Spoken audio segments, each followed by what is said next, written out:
true. If they're prophecy motivated, they're swarming all over the prophecy churches. If they're mercy oriented people, then everyone's looking for the pastor. Got to find a pastor, loving and kind and gentle. If we're into teaching, if we like the intellectual side to be joined with the spiritual side, then we gather around teachers and then apostles, and man, it's all about outreach and this and that and whatever. And God hasn't designed the body. He didn't intend the body to be broken up and segmented by nationalities, cultures, or giftings. He intended that they all function together as one, in unity one with another. Now, when you get strong personalities together, and I've never met a leader worth his or her salt that wasn't strong. Lord, I'm preaching real good and they're being real quiet.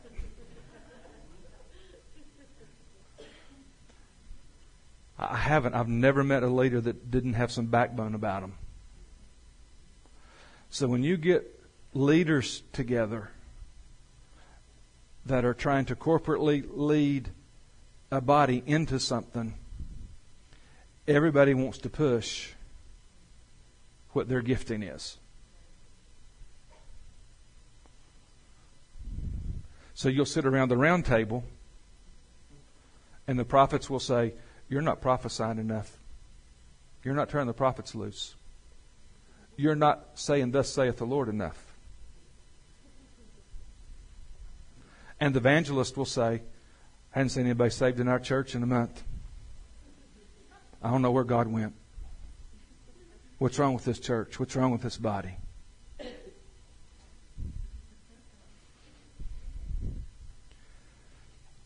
And the pastorally motivated people are, well, are we taking care of this? Are we taking care of that? Did you hear about so-and-so? Do you know what happened to so-and-so? Are you involved in that? We need to get involved in that.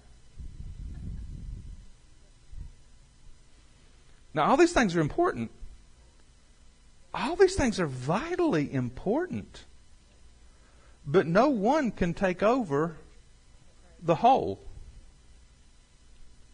So leadership has to delegate, release ministries to do different things.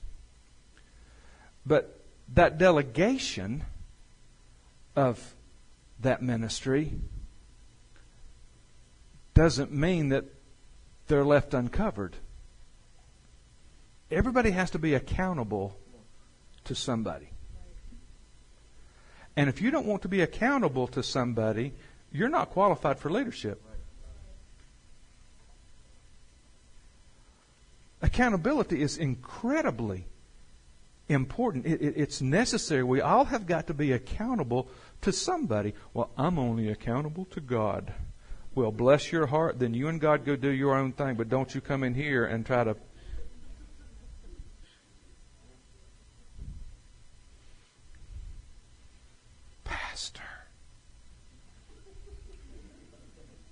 Pastor. You'll offend God. I'm not offending God. I'm teaching it and trying to walk it out the way He has it laid out for us to do. Because you can unify to do the right thing, or you can unify to do the wrong thing. You can unify in a purpose behind the wrong leader, just like you can unify in rebellion against the right leader. Oh my God, I'm about to open up a can of worms in here. Not snakes, worms. I had enough. I've dealt with enough snakes. I cut their heads off, and I'm about to open a can of worms that some of y'all are going to have to decide whether you want to deal with it or not. Because what we have two huge examples in the Old Testament of exactly what I'm talking about. We have an example in Genesis chapter 11 in building the Tower of Babel, where the people at that time united behind a leader named Nimrod. Nimrod was a powerful, highly gifted individual. He is responsible for building 3 major cities during that time, 2 of them of which you are very familiar with, Nineveh and Babylon. He is responsible for what the building of the Tower of Babel is all about. And if you've got your Bible, I don't have this up on the screen, and I'm already freelancing, so I don't know that we'll go back to that. So just walk with me here. Now the whole earth used the same language and the same words. And it came as they journeyed east that they found a plain in the land of Shinar and settled there. And they said to one another, "Come, let us make bricks and burn them thoroughly." And they used brick for stone, and they used tar for mortar. And they said, "Come, let us build for ourselves a city and a tower whose top will reach into heaven, and let us make for ourselves a name. Otherwise we will be scattered abroad over the face of the whole earth." And the Lord came down to see the city and the tower which the sons of men had built. Now, how many know that they thought what they were doing was incredibly important? And this is important. We've got to build this city. We've got to build this tower. We've got to make a name for ourselves. We've got to make a name for us. We've got to let everybody on the face of the earth know that we got it going, that we're the best. So they built what at that time was the largest building in the world. It stretched over 300 feet into the air. Now, I stopped right here and didn't finish reading because I want you to see that it says that God came down to look at it. How many know that God could see it up there?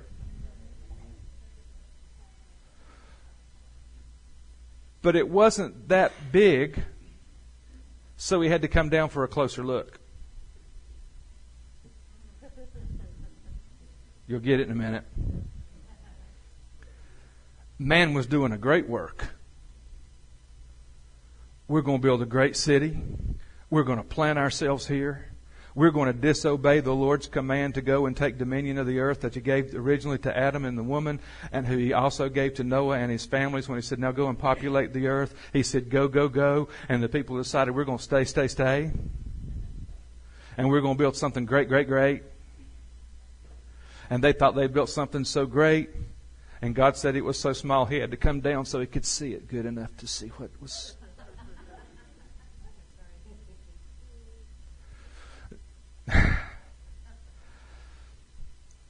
I better read the rest of this before I get carried away.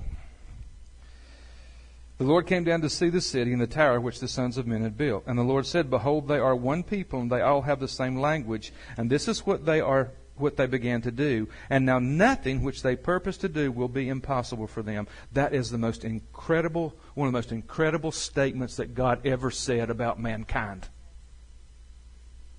And what makes it even more incredible was He wasn't talking about saved people. He was talking about a world that had already begun to turn their back on Him again, and we're just talking about a few generations away from the flood. And God said, even if an unsanctified people who are disobedient to me, even if those people will totally unite together for the purpose, for the cause that they want to see accomplished, nothing shall be impossible for them. That's huge. That's huge. And God says, for that purpose, because their cause and their purpose runs opposite to my cause and my purpose, I will not allow that to go on for long. Now, how many know he evidently let them get that thing almost built? God will let the wrong thing go a long way before He deals with it sometimes. Why? Because what started as small rebellion turned into big rebellion, and He wanted to go ahead and ripen so He could destroy the whole thing and show everyone that no matter how good you think you're doing, united in the wrong thing, there will come a time that I will judge it. Now, they all have the same language. I won't read. You know the story. Most everybody knows the rest of the story. You can read it there. They all have the same language. So what did God decide to do? He decided to change the languages of the people. He separated them. Most translations use the word confuse. He confused the languages. That's actually the only time that word is translated confused in the Old Testament. It actually means to mix. Now, it's important to me that I saw that because the Bible also says that God's not the author of confusion. Right? So He wasn't trying to confuse them. He was trying to separate them. So the way He separated them was He mixed their languages. And suddenly they were not able to understand certain people. How many of you know when you don't understand the person that you're working with, unity goes out the window? That one went over well. Thank you, Jesus. I was looking for that point that I could connect. That's what's wrong with the world today. It is still what is wrong with the world today. People groups speaking different languages, have different cultures, thinking differently. It all started at Babylon.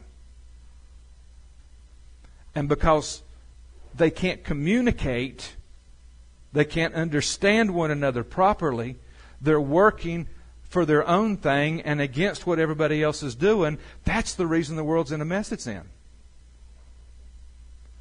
But God had to separate them from one another so that He could eventually separate unto Himself a people. And in the next chapter, we go out of Genesis chapter 11, and we go into Genesis chapter 12, where God calls out Abraham and his family out of this very place.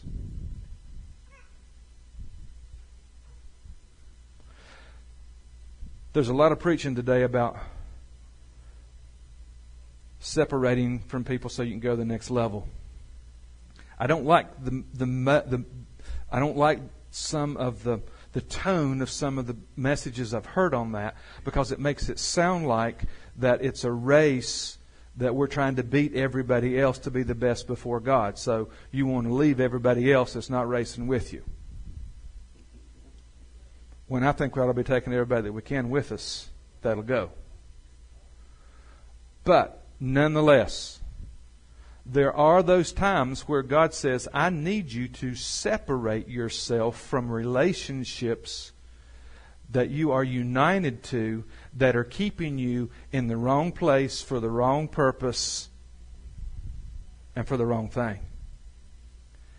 And until you are willing to separate yourself from some of these relationships, you'll never be able to obey God and be in a place where the blessing can be commanded upon you. Why? Because you will be united to the wrong group.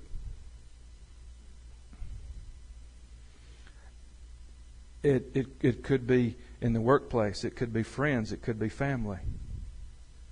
You say, well, now, how am I supposed to separate myself? Do I go and tell them, I'm separated from you, I have to leave you? No.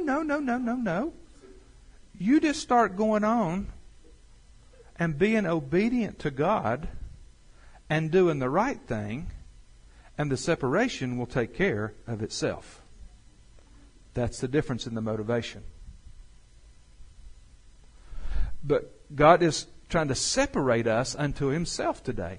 He's telling us, be ye separate. Come out from the world. Be different from the world. Quit following the leaders that look good, that sound good, that may be building great businesses, may be building great ministries, may be becoming great world leaders, and people are running to them by the hundreds and millions to unite around them, but they are running to them and uniting with them for the wrong purpose. Nimrod was he had to be an incredibly charismatic leader, because the people were falling all over themselves. This wasn't slave labor we're talking about here. This was a people that united under the wrong leadership to build the wrong thing in disobedience to God. So